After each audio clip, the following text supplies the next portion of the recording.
Do you have heritage speakers in your language class, or perhaps you have full classes of heritage speakers? Well, in this episode, we're talking about how to design and implement curriculum and daily class activities that meet the specific needs of heritage speakers. Courtney Nygaard, who has full classes of heritage speakers in Minnesota, joins me to talk about how she designs her classes and offers useful tips and suggestions for working with this unique group of students. So let's jump in. Are you a language teacher looking for some reassurance that what you're doing in the classroom is on the right track? Or maybe you're looking for some ways to teach even more effectively. If you're one or the other or somewhere in between, you've landed in the right place. This is the World Language Classroom Podcast with your host, me, Joshua Cabral. You're about to get tips, tools, and resources so that your students continue to rise in proficiency and communicate with confidence. Let's jump in. Vamos, allons-y. Hello, my friends. Bonjour, mes amis. Hola, mis amigos. Welcome to the World Language Classroom Podcast. I am Joshua Cabral, and thank you so much once again for taking the time out of your week when you are likely not in school and not teaching right now to be listening to a podcast about language teaching. So if you're in your car, if you're at home doing some chores or something, whatever you're doing, you're taking the time out of your week to do some PD on your own. So thank you so much for being the incredible educator that you are. So today on the podcast, we are taking on a bit of a different topic than I've had in the past. The majority of teachers that I've had on the podcast have been teachers that are teaching a second language to students. So the term heritage language learner may be new to you. You may be familiar with it, and we're definitely going to get into exactly what that means. So I'm joined today by Courtney Nygaard, who is a Spanish teacher in the Twin Cities area in Minnesota, and she is a teacher of heritage language learners. So she has been getting involved in her state language association as well out in Minnesota, which is MCTLC. Shout out to yet another incredible state language association. And she has been at this game of teaching these heritage language learners for about 10 years. So I'm so incredibly excited to learn more about this because this is a realm of teaching that I don't particularly know a lot about. So I'll be picking her brain a ton. And whether or not you have heritage language learners in your class or you have entire sections of heritage language learners, you're going to pull a lot from this conversation, I am sure. So Courtney, welcome to the World Language Classroom Podcast. It is really great to have you here. Thanks so much, Josh, for having me. I'm excited. So is there anything you want to fill in the blanks about? Yeah, so I actually grew up part of my childhood in Pennsylvania and then part of my childhood in Illinois. And then I moved to the Twin Cities for college and then have just stuck around here. I got my first teaching job and right out of college and have stayed at that school. And so I've been there, this is year 10 and year 6 of teaching heritage language classes. So entire classes of just heritage learners. So you've had your entire teaching career in the same school? Yes. Yep. Wow. So it must be working out well for you if you stick around there. So let's jump into this topic about heritage language learners and teaching these heritage language learners in our classrooms. So can you help us understand exactly what we mean when we refer to a language learner as a heritage language learner in our classroom? Yeah. So I teach Spanish. So I teach students who are heritage Spanish speakers. Of course, you can have heritage learners in every language because a heritage learner is someone who's learning their family's language. Usually that's when they're learning it at home. And in the community, at school, and the society that they're living in, there's another language that's primarily spoken. And so it's a heritage language because they're learning it via family, not by society. And so that's the main difference between a heritage learner versus, like, for example, a native speaker.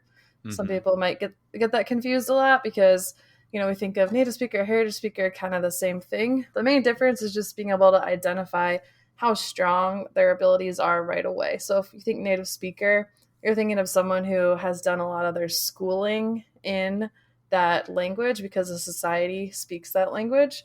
And so their fluency is going to be stronger if they're going to school and being educated in that language. Whereas a heritage learner, the students that I have, they've done all their schooling in English. And so all the Spanish that they have is from their family. So in terms of academics, these students actually feel more confident in their English abilities because that's been their experience with schooling. So a heritage speaker, in your experience, when we can look specifically at the students that you teach, they are all at least bilingual, fully bilingual. That's correct. Yeah.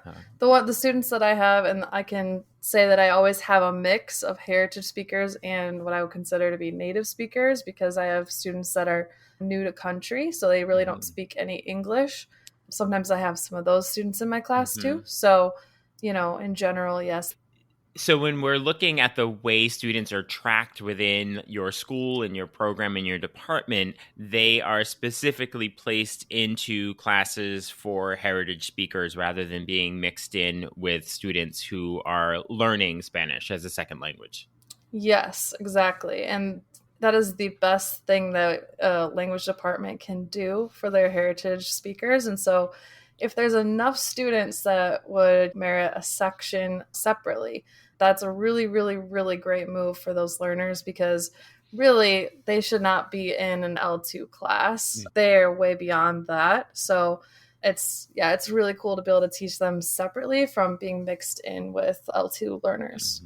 So I don't know if when you graduated from college or undergrad, when you started your career in teaching, if you sort of went into it and said, oh, I think I want to be specifically a heritage teacher.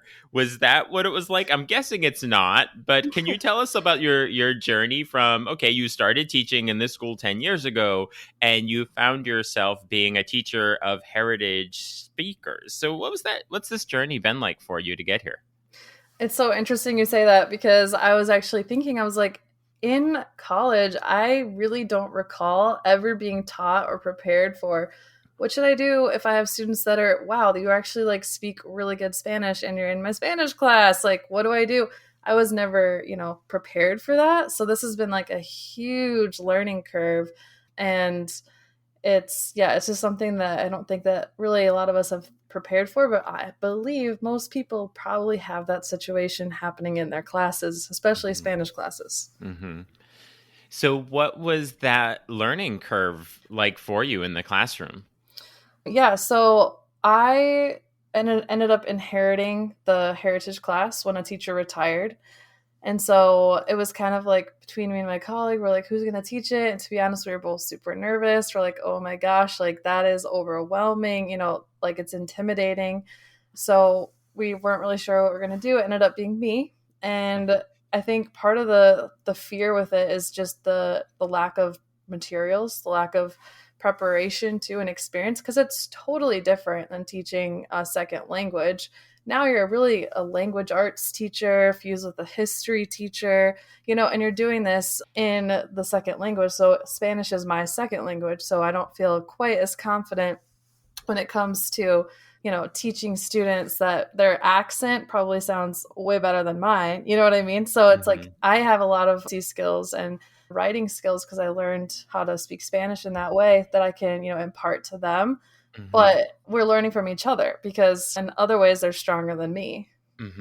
So you mentioned you have to be sort of this mixture of language arts and social studies and history and all that. So you've had to sort of become somewhat of an expert, or at least really well versed in a lot of the content areas that maybe we aren't always as second language teachers.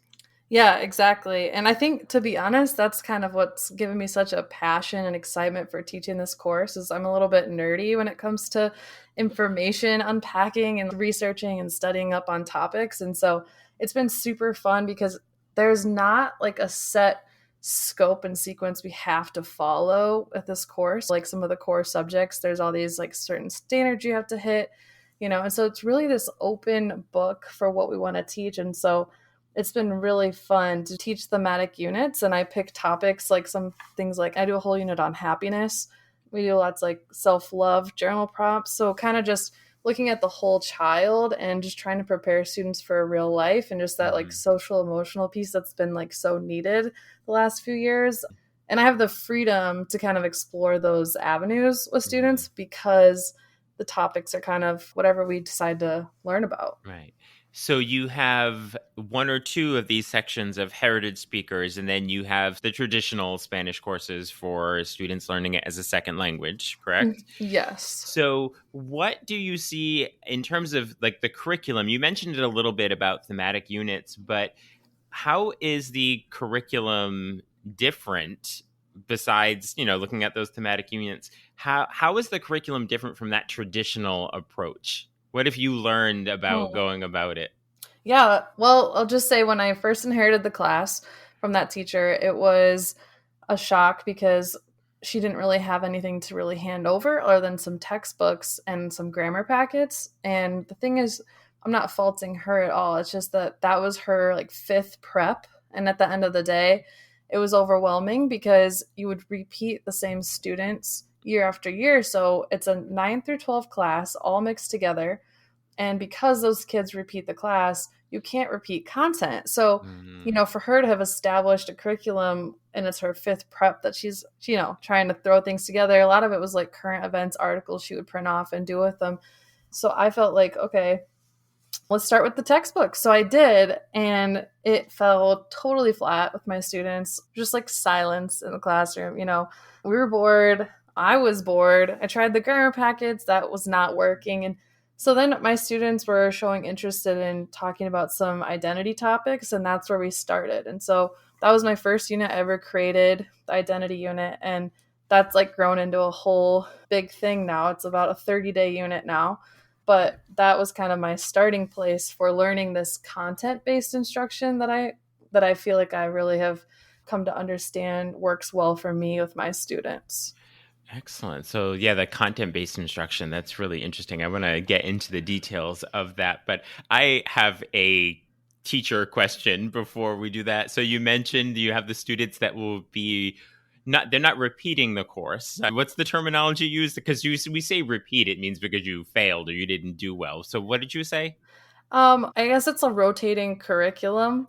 Okay. So the ninth through 12th graders, they're all in the same class. So, they stay together as a group, which is really fun because they get to know each other and you have siblings together in the same class. Mm-hmm. So it's a really cool dynamic, but that means that the curriculum can't repeat every single, like it can't be the same Mm-hmm. thing back to back. So what I've ended Mm-hmm. up creating is a 3-year rotating curriculum sequence, which I would like to eventually expand to 4 years because Mm-hmm. I've actually had some seniors in class that continue to take it for the 4th year. And then it's like, oh, you're just using the assignment you did when you were a freshman because we're Mm-hmm. repeating that from back then. So Mm-hmm. yeah, it's a rotating curriculum so that it's not repeated. So that means it's not leveled per Mm-hmm. se. And this is just how it's worked for me is that I have to differentiate in other ways for students, maybe reducing that required output that they give and things like Mm-hmm. that. But the curriculum itself isn't necessarily leveled. It's just that it's different topics. Right. And are heritage students, particularly if they've gone through your program, are they eligible to take the AP exam? They are, yeah. And so we treat that the same at our school. Okay. Hmm. And do you have students in your school, in your program, who are not in the heritage class who are also taking the AP exam? Like if they are a Hmm. second language Spanish learner, so they're kind of taking it along with those students. Yeah, exactly. Excellent. And that's the thing too, is like when you look at those tests, they're measuring reading, writing, speaking, listening. And all the things I do with my heritage class is, to be honest, is very far from focused on grammar. Like we don't do a ton of grammar. If we do grammar, it's like maybe a quick pop-up thing. But I just found that when I look at my students, they're high schoolers, you know, the few that want to pursue being a Spanish teacher, I think to myself, you know what? They're going to go to college. They're going to take more language classes. They can study a lot more grammar at that point.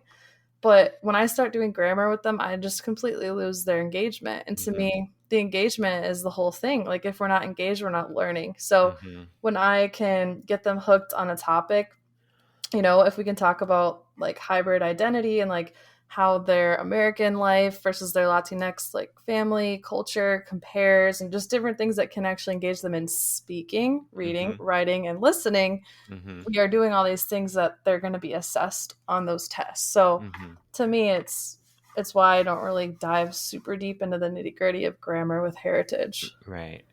So if I were to ask you about your core beliefs, like your core approach to the curriculum, like, what would be those core components that you want to make sure are a part of it, or that you've learned are incredibly useful to be a part of your curriculum?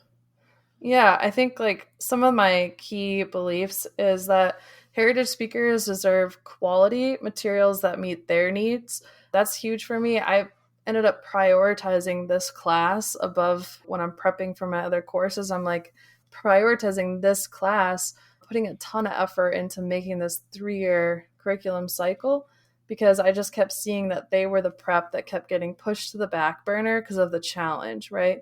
But it's like they deserve to have a curriculum that's challenging for them. So that's something that is one of my passions. And then just acknowledging the student identities and experiences, that they're valid, and using those shared experiences in the class to build community.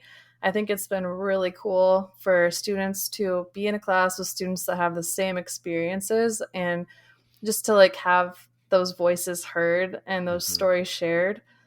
And then some other things that I believe is the engagement piece, that our best learning takes place when we are engaged. So I try really hard to mix up the way that we're doing our activities. Some like gallery walks, task cards, infographic projects, group projects, having guest speakers come in, web quests, stations.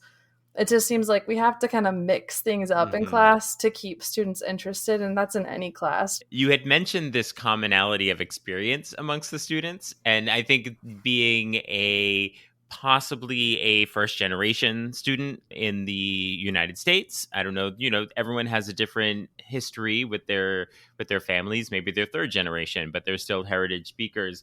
But even though they have that same experience, they're not all part of family situations where they're from the same culture. They might all be Spanish speakers, but from different countries and different areas. So, can you talk to us a little bit about what that experience has been like? Sort of the wide variety of cultures that are part of the like Latino experience. Yeah, definitely. And I feel like that's one way that I've been able to contribute to my students is by having a wide knowledge of different cultural differences among in Latin America from just having traveled to different countries and studied different places. But I also have a lot of students that I mentioned were new to country. And so like the experiences are very diverse. But I like it because when I have a new to country student in class that doesn't speak much English, it really, really challenges us all to speak only in Spanish, just out of respect for that student. So we do a couple of things where we've been trying out actually placing the new to country students in our upper level Spanish courses, because we find that they're speaking English with the students in that class. They're kind of doing like an intercultural exchange of Hmm. sorts, like really focusing on their English skills, but still using their Spanish in those courses. Sort of Um, like a two-way bilingual situation going exactly. on. Mhm. So that's working well, but it also works to have them in the heritage class as like a brain break space for them, because our new to country students, they're new to English, and so they're tired all day long listening to English. It gives them a safe haven to be with students that look like them, to have students they can actually like communicate fully with. Um, Hmm.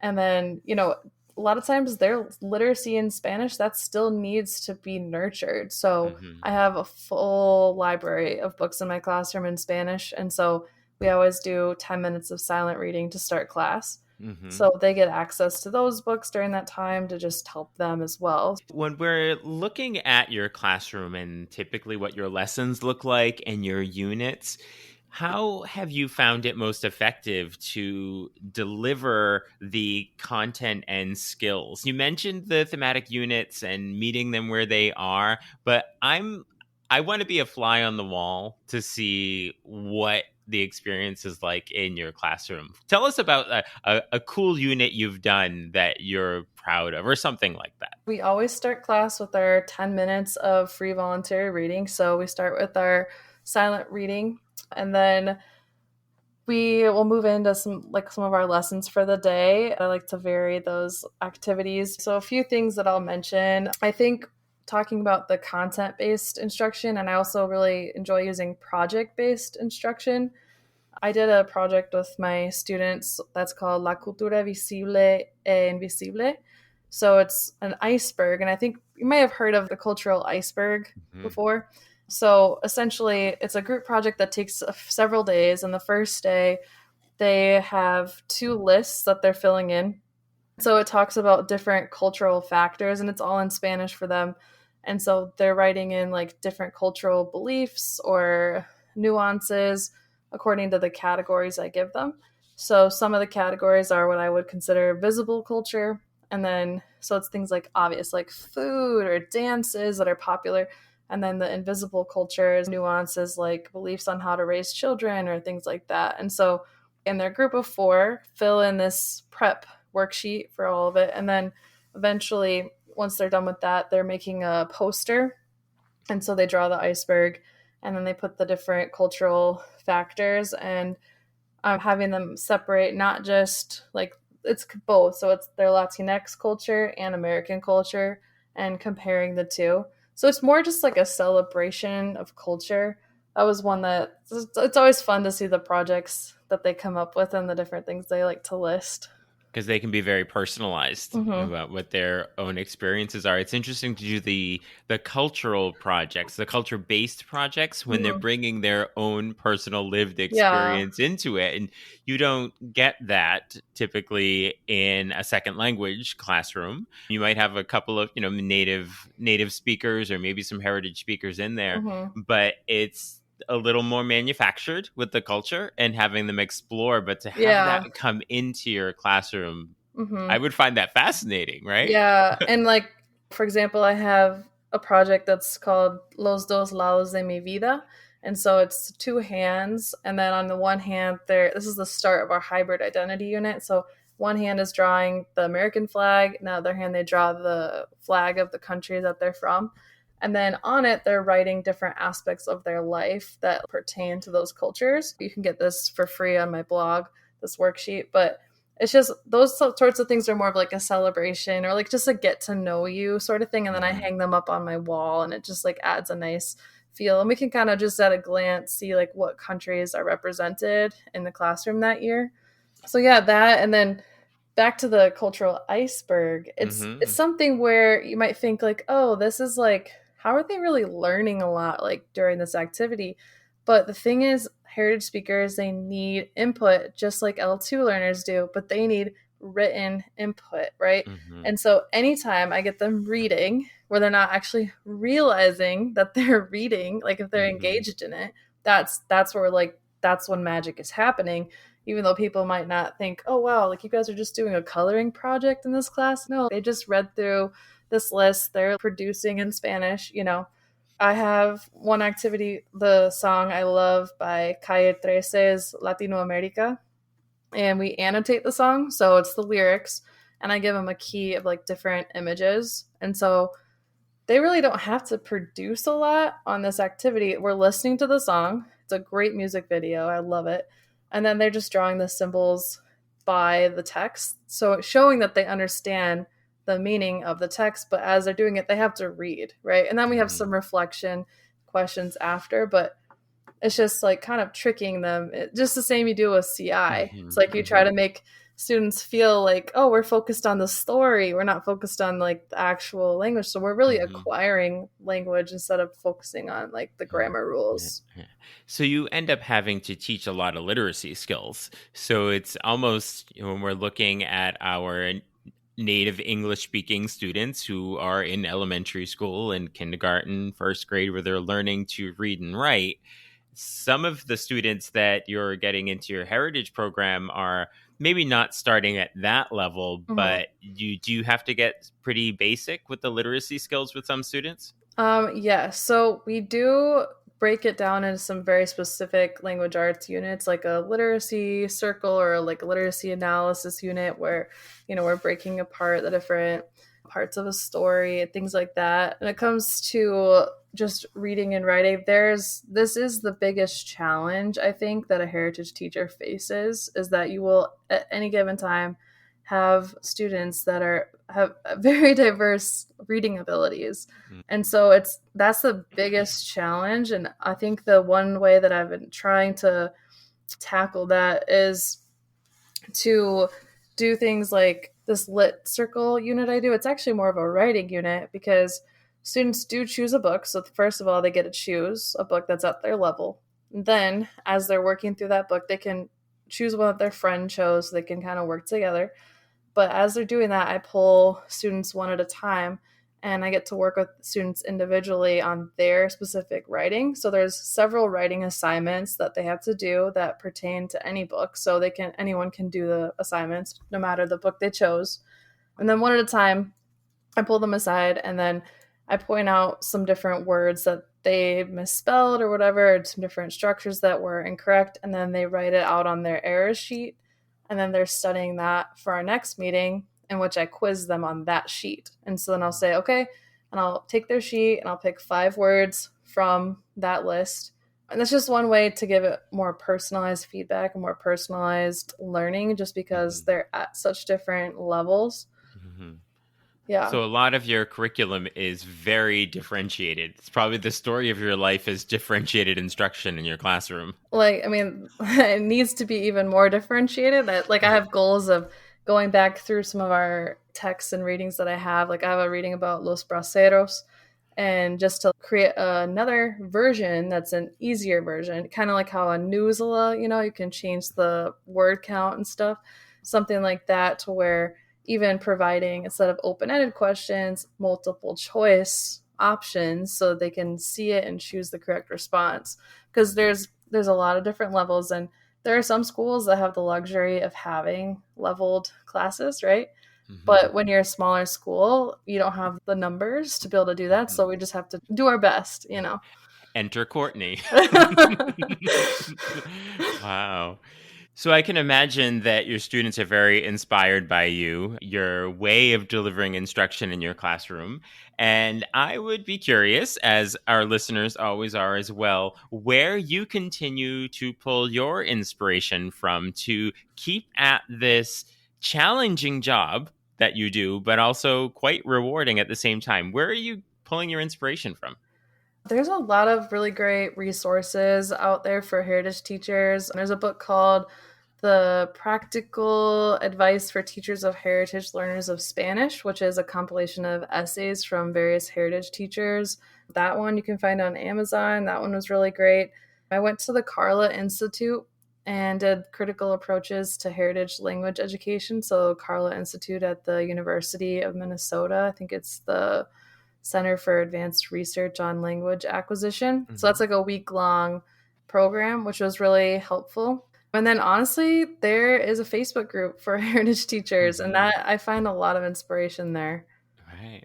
So it's interesting that you mentioned those institutes through the Center for Advanced Research on Language Acquisition at the University of Minnesota, because I attended one a couple of years ago. We had met in a Facebook group, and I mentioned that I was going to be there, and we got together when we finally met while I was at a Carla Summer Institute. So thank you for showing me around Minneapolis a little bit while I was there. Yes, next time you'll have to let me know when you're in town again for another one of those. Absolutely.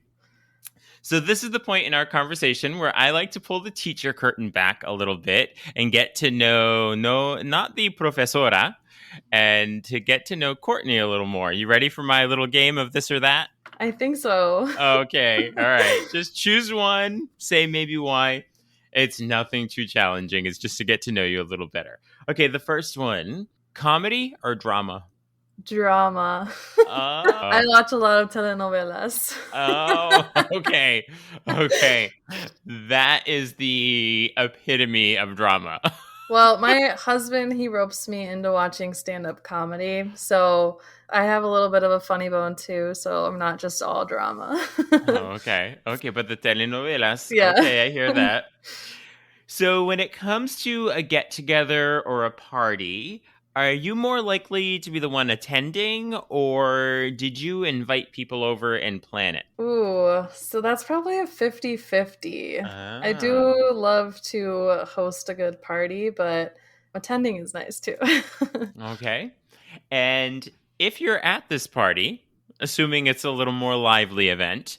Are you singing or are you doing the dancing?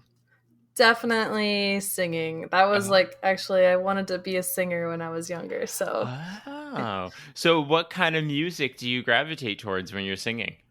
like singer-songwriter style, I kind of loved Colby Calais back when I was doing I play guitar as well. So, writing my own songs, that sort of thing. That was honestly my major creative outlet before teaching. And then now I kind of use that as my creative outlet. Ah, see the things we learn, right? You're a singer-songwriter performing out there. Yes, all these things about you. You like a good party. You're into the telenovelas. So we learned so much through the this or that. So I'm sure that there are teachers listening to us right now that would like to connect with you either on social media, through your blog, to learn a little more about what you're doing with heritage language learners. So how can we connect with you? Yeah, so my blog is Profe Nygaard. So my last name is Nygaard. So profenygaard.com. Can grab a ton of free resources on my website and just different teaching ideas that I have on there. I'm usually just on Instagram, so you can find me on Instagram at Profe Nygaard. So we'll look for you on Instagram and check out your blog as well. So before we say our goodbyes, I like to leave teachers with a hearty piece of advice. Whether teachers have full classes of heritage speakers or new to country native speakers, new term that I learned, thank you for that. And they might just have maybe one or two in their classes. And what's some advice you could give to teachers that find themselves with the opportunity to teach these students? Okay, I have two pieces of advice. Okay. Because I have one piece of advice if you have a class full of heritage speakers. That is, do not forget to party with your heritage students. So that is one of my favorite things about this class, is that those kids know how to throw a party.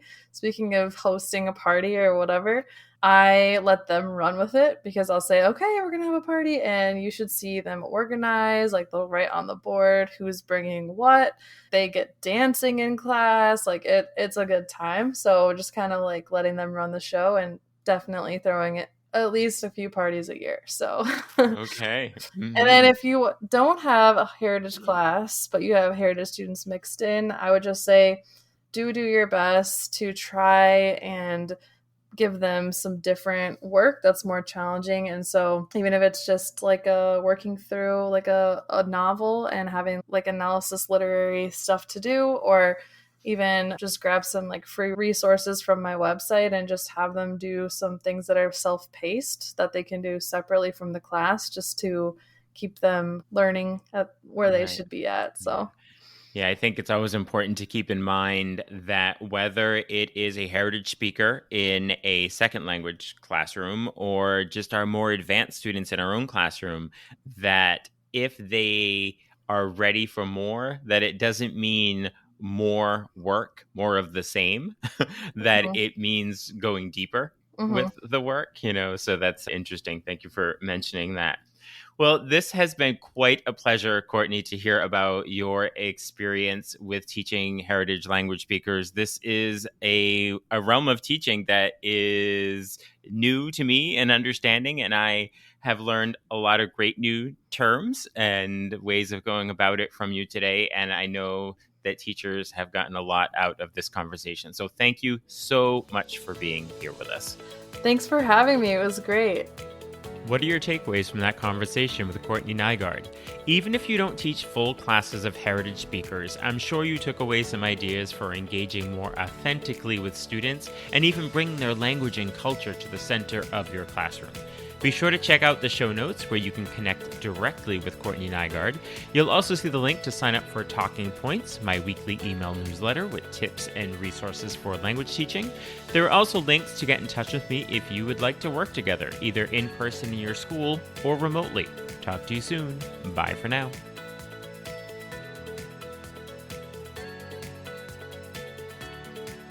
You've been listening to the World Language Classroom podcast. Be sure to follow or subscribe wherever you're listening so you don't miss a single episode. Let's continue the conversation on Twitter, Facebook, or Instagram at WL Classroom.